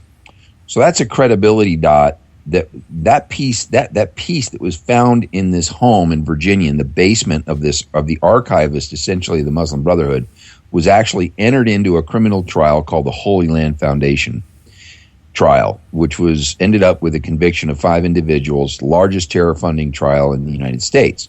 So that's a credibility point. The Muslim Brotherhood is active within the United States. Abdul Rahman al-Amoudi is a brother, and his very first interaction with the Clinton administration back in 92, this guy founds an organization that essentially ends up becoming the organization that vets every Muslim chaplain hired by the military. Mm-hmm. So this organization is called the American Muslim Armed Forces and Veterans Affairs Council. And ultimately, he works his way into the Clinton administration as the head of this organization and ends up certifying all the Muslim chaplains hired by the military. This starts in shortly after the Clintons come into power. So now, fast forward through a lot of stuff. This guy al-Amoudi then becomes the goodwill ambassador to all the Muslim nations for the Clinton State Department. That happens late in 94. In 95, Hillary Clinton appoints this guy to actually, and this is where it begins to lead into Abedin. She appoints this guy to head up the very first iftar dinner that's held in the White House in 96. He's in charge of the guest list. So now you have a guy who is choosing all the Muslims, chaplains that are used in the military. You have a guy that is now the goodwill ambassador to every Muslim nation on behalf of the State Department. And now he's choosing every guest that attends the very first White House iftar dinner. There's a lot of other stuff that happens, but for the sake of time, I'm going to fast forward to 2002. And you probably getting close to a break? No, go ahead. We got a few minutes. Okay. So fast forward to wrap up on this guy, Abdul Rahman al-Amoudi. He becomes embroiled in a plot on behalf of Muammar Gaddafi to assassinate the Saudi royal prince, who is now the king of Saudi Arabia, but at the time was the Saudi royal prince. And he is caught in Heathrow Airport with $340,000 in cash. He's just left Libya. He's going to meet these jihadists in England to give them the money so they can begin plotting the assassination of the Saudi king prince, Saudi royal family's prince. And he ends up getting convicted for a whole variety of stuff here in the U.S. courts for funding Al-Qaeda, funding terrorism, embroiled in this plot. And he is still serving time in the penitentiary. I think that his trial wound up in like 2003. And so now he's in jail, convicted on all of these charges. This is a guy who has, I mean, there are literally dozens of pictures of this guy next to Hillary and Bill Clinton. That's how infiltrated the Clinton administration was with a Muslim Brotherhood operative, and they didn't even know. So he's sitting in a can right now. Is that what you're telling us? He is still in prison. He got a relatively light sentence, 25 years, because he promised to work with the Department of Justice and the FBI to identify other operators, which he has since reneged on. Mm-hmm. And now in 2011, Obama tasked the Justice Department with trying to figure out how to get this guy clemency. And I would suggest that this guy may end up being one of Obama's pardons or clemencies when he's exiting the presidency. Yeah, I was just going to say that sounds like he's being set up to be pardoned here. One of Obama's last acts of defiance. We got to go to a break right now, and we're going to continue this conversation with Don Dix, Act for America, the relationship between the Clintons, Huma Abedin, and the Muslim Brotherhood. Stay with us right here at the Conservative Syndicate. We'll be right back.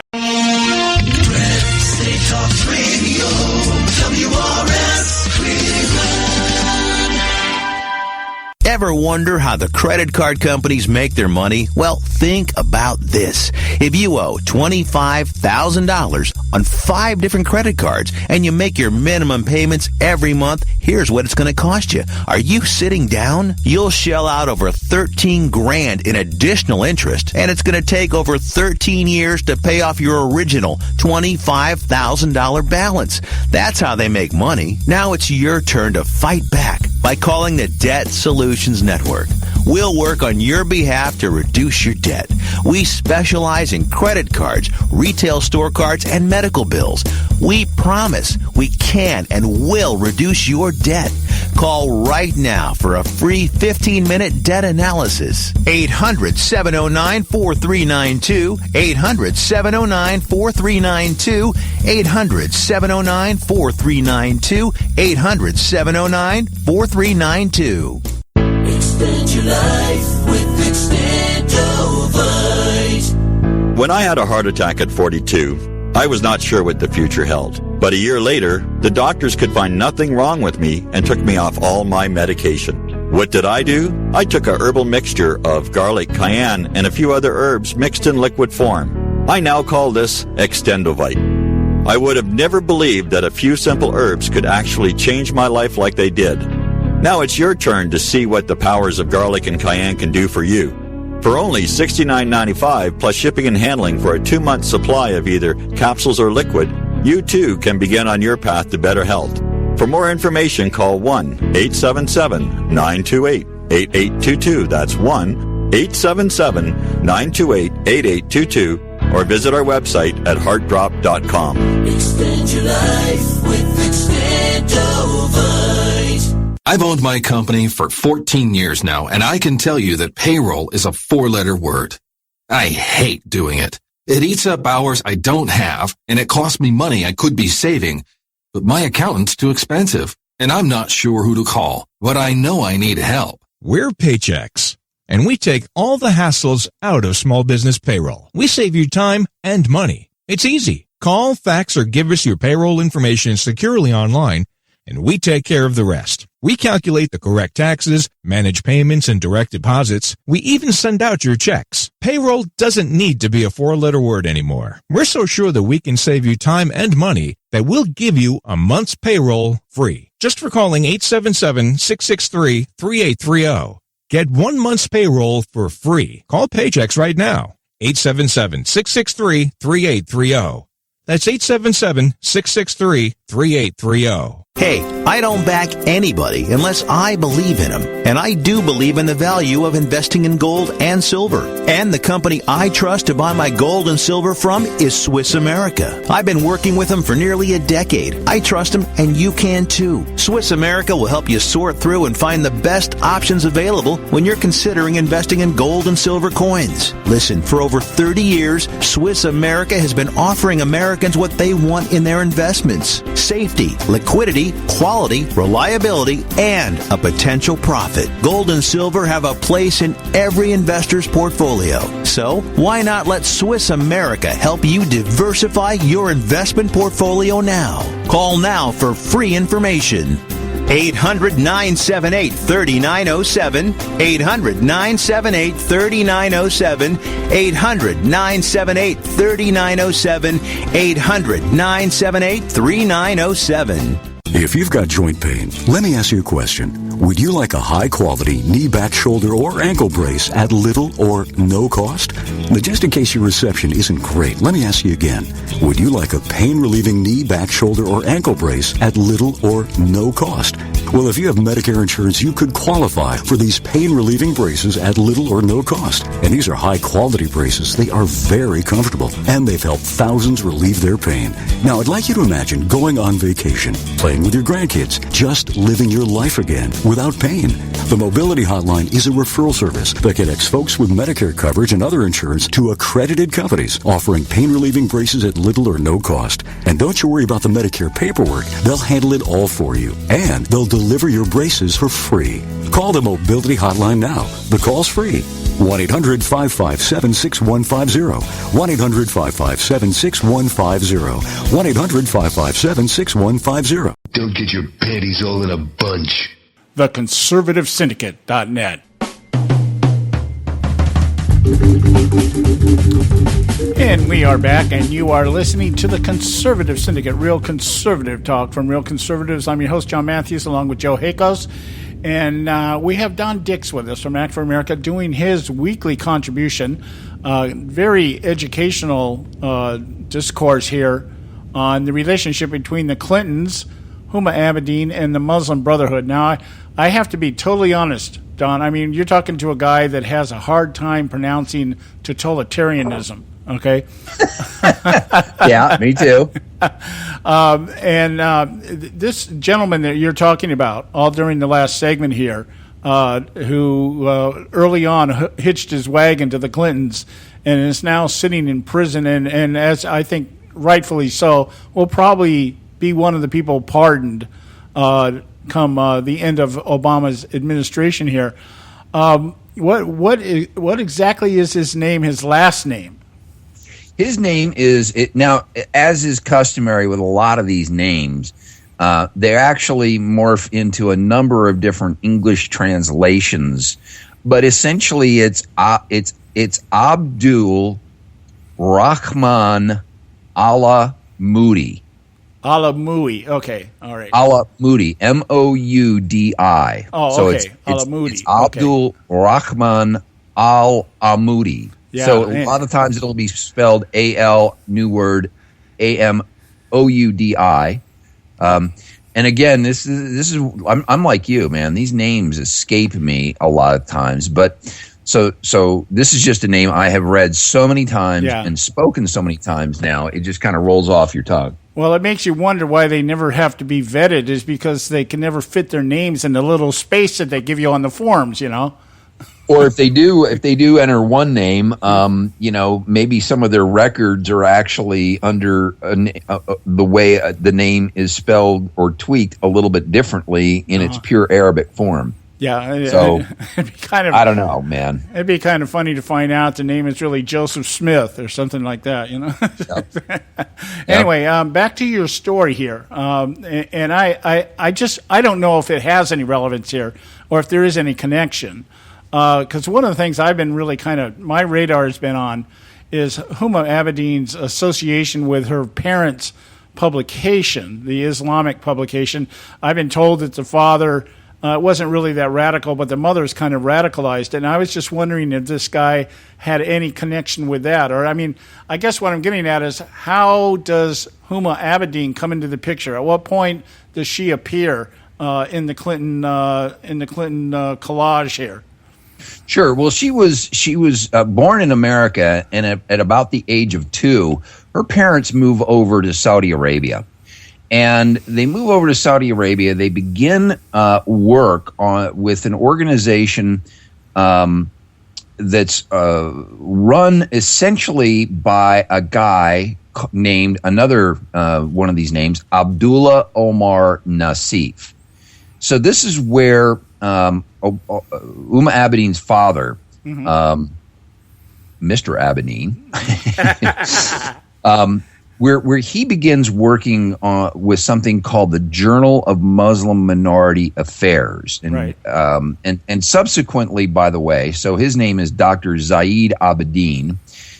And he's brought over there specifically to work under the guidance of this guy, Abdullah Omar Nassif. Now, Nassif actually is involved with a number of NGOs that are overseen by the Saudi government. One of them is called the Rabita Trust, which ultimately became a formally designated terrorist organization under American law because turns out they're running money through the Rabita Trust to fund Al-Qaeda. It's one of the many organizations that the United States clamped down on following the 9/11 terror attack, is the Rabita Trust, which is run out of Saudi Arabia. Okay. But this guy he's involved with a number of different NGOs in Saudi Arabia. These names I can't even begin to pronounce. but this whole Journal of Muslim Minority Affairs actually turns out to sort of be a family business for the Abedins, because Dr. Zaid Abedin, her father, essentially was recruited by Nassif to run this journal in Saudi Arabia. He dies. His wife takes over the job of editing and writing and editorializing through this journal. It was passed on to his wife, which is Uma's mother, and her name is Salia Abedin. Right. And then ultimately both Uma and her brother become involved in this. And in fact, Uma was listed on as an editor of the JMMA for the better part of about 8 years, while she is a intern at the White House, while she is Hillary Clinton's right-hand person during her first presidential run, and then subsequently becomes her chief of staff while she is the head of the State Department, right, as Secretary of State. But when Uma Abedin first comes over here, she became a member of the executive board of the Muslim Student Association at Georgetown University, essentially headed its social committee. But the Muslim Student Association essentially is a vast network of chapters and universities throughout North America. And it is the foundation, essentially, of the Muslim Brotherhood's infrastructure in the United States. So all the while, now, when you begin to weave in what we're beginning to learn about the Clinton Foundation and how much money they've taken from Saudi Arabia, when you begin to weave in Hillary Clinton's work with a UN body, the UN body that's called the Organization of the Islamic Conference. Now, the OIC essentially is all 56 Muslim countries throughout the world organized into a single caucus, and it also includes the state of Palestine. So essentially there's 57 bodies that are a part of this. Back in the either late 1900s or early 2000s, I can't find my note on this specific date, but back in that era, the OIC drafts and successfully passes through the UN something called Resolution 1618. In its original format, this was a resolution that sought to encourage all countries throughout the world, including non-Muslim countries, to criminalize speech that is critical, or hate speech, if you want to use it in the modern parlance, that's hate speech of Islam. This is what they're trying to get done all across the world. Now, you've got countries over in Europe that actually adopted this. But if we fast forward to 2011, while Hillary Clinton is in the State Department, she goes over to Turkey at one of the OIC's national conferences and says over there, essentially extolling the virtues of what they have accomplished through this resolution, looking at it more from the Islam perspective of not of all religions, being devoid of criticism, but of course the OIC's got an agenda. Right. So in July of 2011, what unfolds is something called the Istanbul process. In Istanbul, Turkey, it's this big meeting where essentially she says, I want to applaud the OIC and the European Union for helping to pass Resolution 1618. This is a direct quote from Hillary Clinton at the Human Rights Council. I was complimenting the Secretary General of the OIC team in Geneva. Had a great team there as well. So many of you were part of that effort. So she is at this conference delivering a speech where she's actually complimenting them on drafting this law that, religion should be free of criticism, but it's really a veiled resolution to criminalize speech. Right. Subsequently has a closed-door 3-day meeting in December of 2011 where she hosts the Department of Justice, the State Department, and emissaries from the OIC to have a 3-day closed-door meeting to figure out how we can, in our body of law, which says, you got freedom of speech, freedom of religion, how they can incorporate this into our law. Right. And that supports her contention. It would be the same argument she uses on the Second Amendment, is we're not trying to take away anybody's rights, but everything is subject to regulation. Well, exactly. And she said that in that infamously not too long ago in that interview with Chris Wallace, where she's questioned by Chris Wallace about, you don't really want to take away the Second Amendment. She's like, no. But like every right within the Bill of Rights, they're all subject to some sort of regulation. Right. So fast forward to September 12th, or September 11th, rather, 2012. We all know what happens. The Benghazi consulate is attacked, a terror attack, and immediately what is pointed to as the reason for that attack, not a terror attack, but a video. A video that is critical of Islam. Right. Oh, and we're going to go lock that guy up. She does this she and Obama go on this big apology tour. And next thing you know, the entire Benghazi affair is blamed on a video that didn't even have a couple of hundred hits the night of the terror attack. Right. Well, I guess you don't need a couple hundred hits, or because after all, if they were out walking their dog and deciding to blow people up, what difference does it make at this point in time?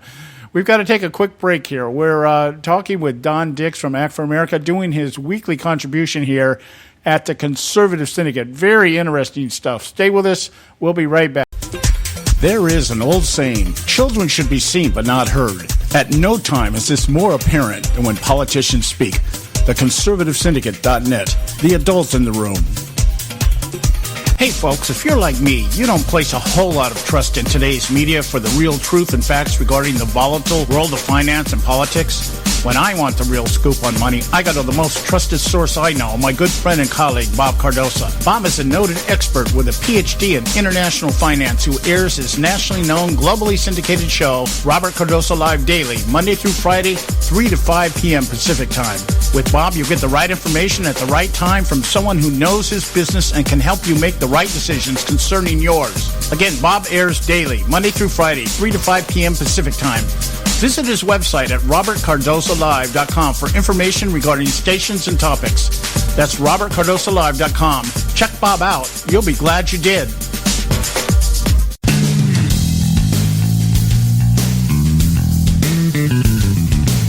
history affirms a vibrant civil society thrives on freedom of conscience, religion, and choice. Any society absent these qualities stifles individual responsibility and accountability, thus enslaving its people by denying them their potential for goodness, creativity, and altruism. To that extent, oppression, coercion, and totalitarianism are multiplied exponentially. To counter such outcomes, the American Freedom Alliance was formed.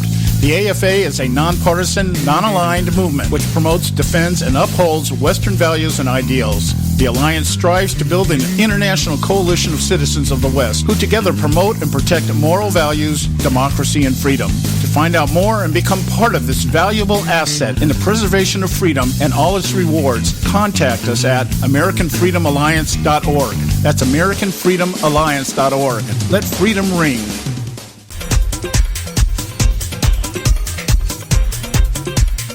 Since its founding, America has always been admired and envied throughout the world for its system of government, one that empowers its citizens to seek their right to life, liberty, and the pursuit of happiness. No other country or nation in history has benefited from its diversity simply due to the opportunities available to anyone from anywhere. But there have been and are those who envy our freedom for a very different reason. And today we find ourselves as never before being threatened by this formidable foe intent on our destruction. For this reason, Act for America exists. Act for America is the nation's largest nonprofit, nonpartisan, grassroots national security organization with over 300,000 members and 1,000 chapters focused on educating, engaging, and mobilizing citizens and elected officials to impact legislative outcomes to protect America against terrorism both here and abroad. As a result, our network has driven the education process toward the successful passage of 43 bills in 22 states. We continue to expand our nationwide volunteer chapter network, training citizens to recognize and help prevent criminal activity and terrorism in the United States while preserving the civil liberties protected by the United States Constitution. To find out more, check us out at actforamerica.org. That's actforamerica.org. You'll get your panties all in a bunch. TheConservativeSyndicate.net.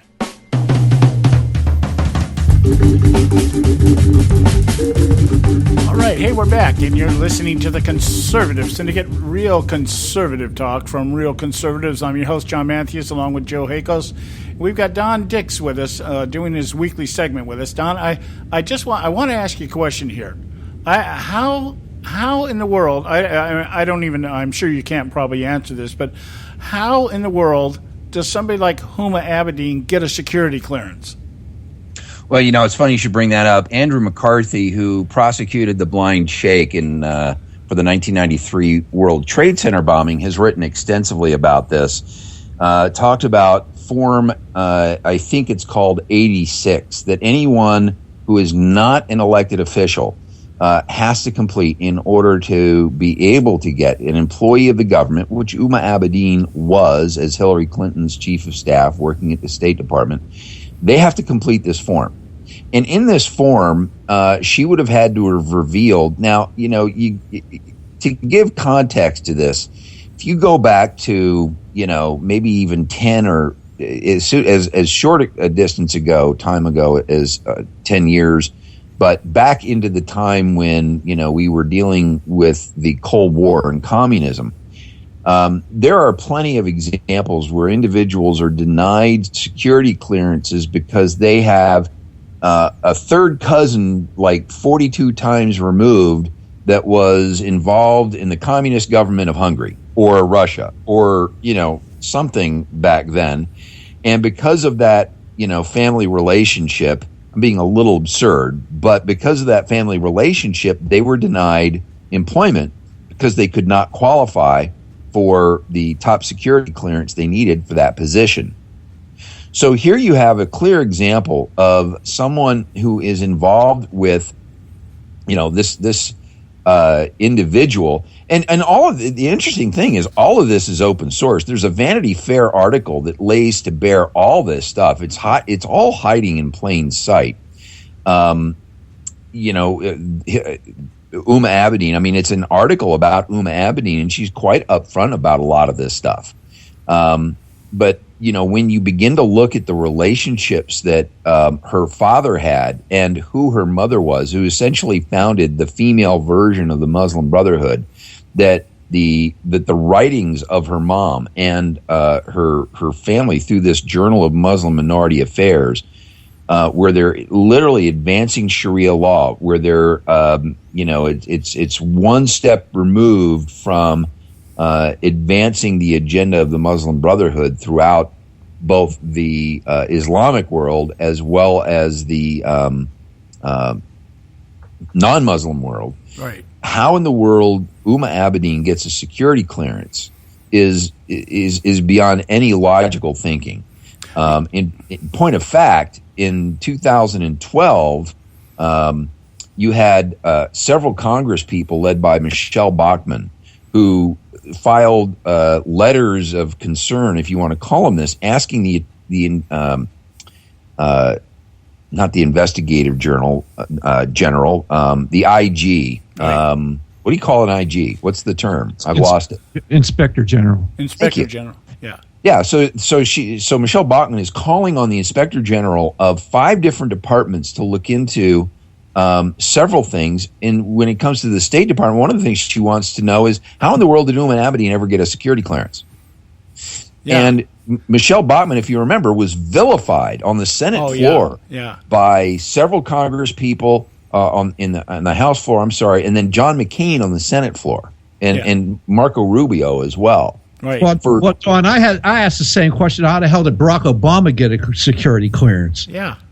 Well, he gets one by virtue of being elected. It doesn't matter. Whoever the guy, any elected official, Congress or Senate or president, automatically gets a security clearance. It doesn't matter which is the yes, unfortunately, yes, I get that.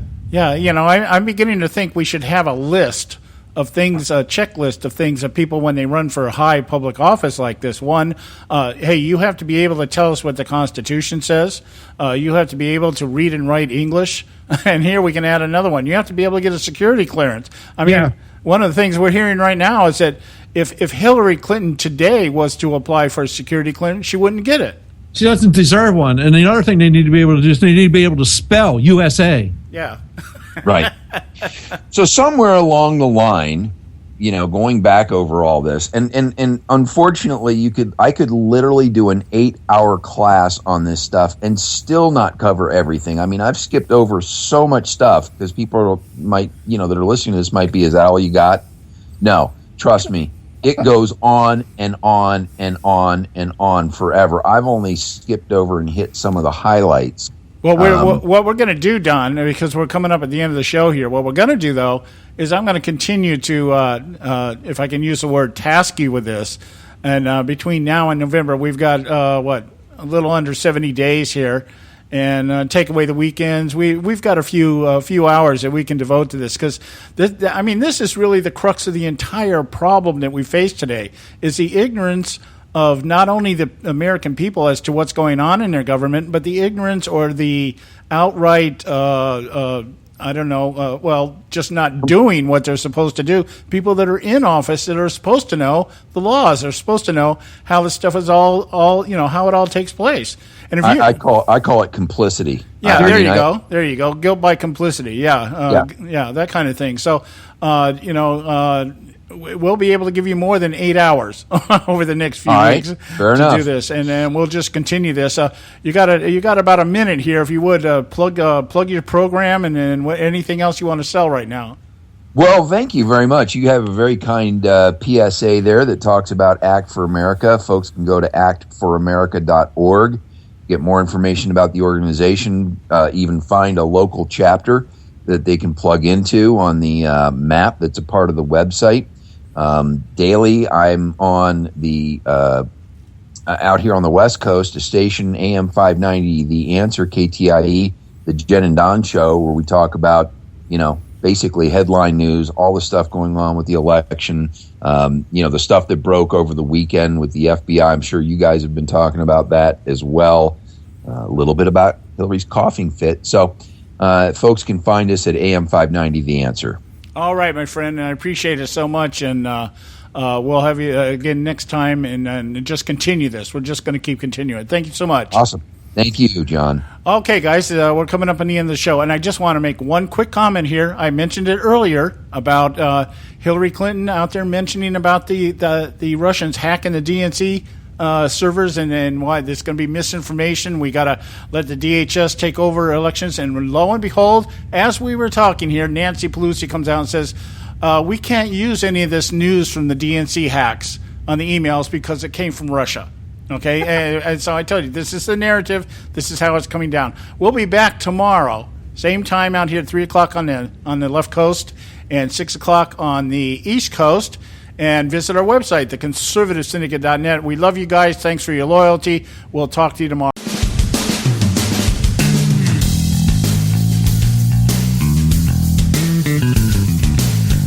Thanks for tuning in to this edition of the Conservative Syndicate, the nationally acclaimed, globally syndicated, politically incorrect talk show that seeks to tear down the imaginary wall of separation between church and state. We want to make you aware you can find and access all our show archives at our website, theconservativesyndicate.net, as well as our broadcast stations and times. That's theconservativesyndicate.net. We so appreciate you taking the time to tune in, and we so look forward to continuing to bring you the best in uncompromised talk radio available on the net today. And remember, folks, it doesn't matter how many times you get knocked down in life. It only matters how many times you get up. I'm John Matthews, along with Joe Hako, signing off until next time right here at the Conservative Syndicate. God bless you, and may God continue to bless America.